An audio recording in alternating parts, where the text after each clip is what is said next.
Ya awas, diam-diam suami yang selingkuh itu sedang membandingkan istri dengan si pelakor, terutama dalam 3 hal ini. Baik, simak sampai tuntas.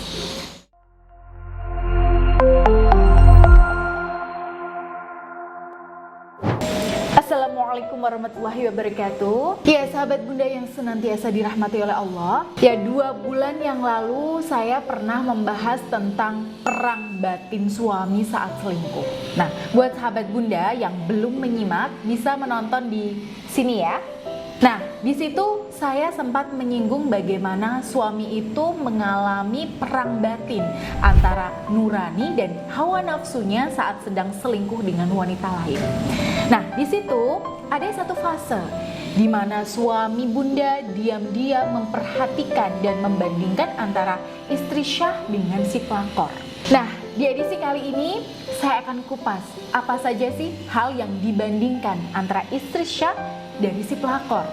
Ya, namun buat sahabat bunda yang saat ini rumah tangganya diuji dengan perselingkuhan suami sehingga bunda merasa gak bisa menghadapinya sendiri dan bunda butuh bimbingan, ya bunda bisa menghubungi saya melalui nomor yang ada di sini ya untuk mendaftar. Oke, kita kembali ke topik. Nah, ngomong-ngomong, suami yang selingkuh itu secara nggak sadar ya membandingkan 3 hal ini antara istri Syah dan pelakornya. Yang pertama, cara bicara atau cara berkomunikasi. Nah, dalam keadaan hatinya itu bercabang, ya apalagi ketika sedang dalam pengaruh pelakor, dia akan cenderung mencari mana wanita yang lebih enak cara ngomongnya. Ya nggak peduli nih mana yang benar atau yang salah, nggak peduli mana yang valid atau nggak valid, nggak peduli mana yang baik dan nggak baik. Nah, yang penting itu adalah enak di telinganya dan sesuai dengan selera egonya sebagai laki-laki. Nah, jadi jangan heran ya bunda ya, kalau suami bunda di sini mendadak susah dibilangin dan susah dikasih tahu, meskipun jelas-jelas dia salah.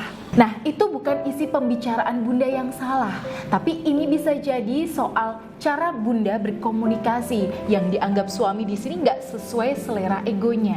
Nah, sedangkan di luar sana si pelakor ini sudah memainkan kata-kata, rayuan, sanjungan, sehingga dia berhasil masuk dan mengendalikan alam bawah sadar suami bunda.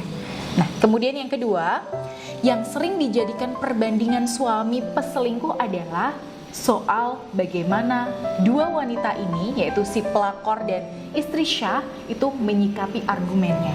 Nah, saya sering menganjurkan klien saya, jangan berdebat dengan suami meskipun di sini bunda benar. Nah, di buku panduan tasbih atau kalung Amira juga ada poin itu bunda. Kenapa demikian? Ya, karena biar bagaimanapun suami itu punya ego yang perlu dia junjung. Dan ketika istri di sini gagal menjaga marwah suami, ya misalnya istri malah ngajak debat nih, sedangkan si pelakor di sana itu lebih submisif dan nuruti alur pikiran suami. Wah, ini bahaya banget bunda. Pelakor itu bisa menang tanpa harus capek-capek berargumen. Nah, yang ketiga, ya, yang dibandingkan suami dari istri dan pelakor adalah soal peran di ranjang. Nah, ini di kasus perselingkuhan yang sudah sampai ke perzinahan, banyak suami yang susah lepas dari pelakor karena ya si pelakor ini lihai menggoyangkan ranjang sehingga membuai syahwat suami. Nah, akhirnya ketika suami pulang, dia udah malas nih jima sama istrinya. Apalagi perkara haram itu susah kalau dicampur dengan yang halal. Nah, kalau ingin suami lepas, ya perlu diikhtiarkan bunda secara seimbang, baik secara lahir maupun secara batin. Nah, supaya aura negatif yang menyelubungi suami di sini itu bisa lekas terkikis. Nah, untuk itu buat bunda yang ingin dibimbing, ya membersihkan dan menyelaraskan aura rumah tangga bunda supaya suami itu lepas dari pelakor. Oke, bunda bisa hubungi saya di nomor yang ada di sini. Baik, saya Bunda Ayu. Akhirul kalam, wassalamualaikum warahmatullahi wabarakatuh.